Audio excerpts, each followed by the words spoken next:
Before me in the east Nephthys, behind me in the west Isis.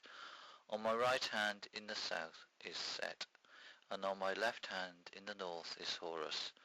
For above me shines the body of Nuit, and below me extends the ground of Geb, and in the centre abideth the great hidden God. The Wheel of the Year in ancient Egypt. Every now and again I get a nice card from someone wishing me a happy Nuit Day, Hathor Day, Horus Day or something similar. And I think to myself, blimey, I had no idea. But then when I look at the calendar I find myself wondering, where does that date come from? It doesn't really match up with anything very obvious, so after maybe a pang of guilt at having missed it again, it gets filed in that compartment that says, doesn't really matter anything to me. But there again, I'm supposed to be into some sort of revivalist or reconstruction of the original ancient Egyptian religion, so I really ought to get my act together. Back in the 1990s, the late Lawrence Durden Robinson wrote a book called The Year of the Goddess, a perpetual calendar of festivals, Aquarian Press. Lawrence was the brother of Olivier and co-founder of the famous Fellowship of Isis. For him, the goddess Nuit would have had her birthday around the end of December, in the limbo between the birth of the year at Yule and the beginning of the new year on the 1st of January. It's all very confusing, but I can kind of see where he's coming from.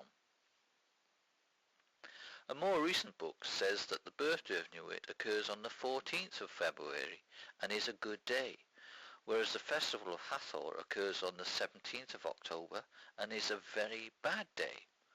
So where does this information come from? Okay, let's start again. Paganism is all about some sort of return to nature. At least that's the way I see it. But our modern calendar, the one with January, February, March, etc., is very unnatural.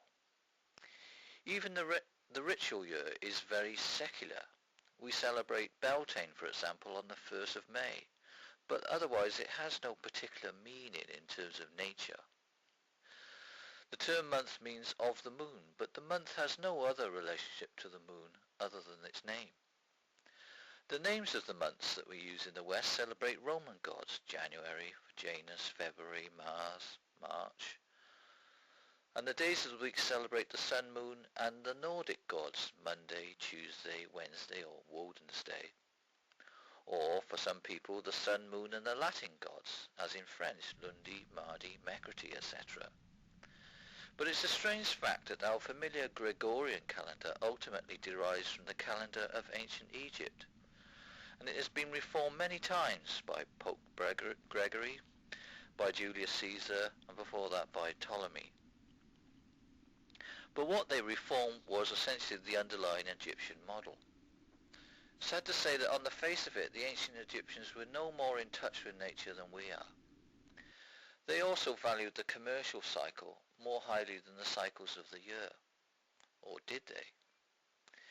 If, as I have done, you do some careful detective work, you'll discover a hidden ritual year that is in tune with nature and goes back to the dawn of time and before the rise of the kings or pharaohs. So in a nutshell, if you want to worship the Egyptian gods in the correct manner, you must return to the lunar calendar.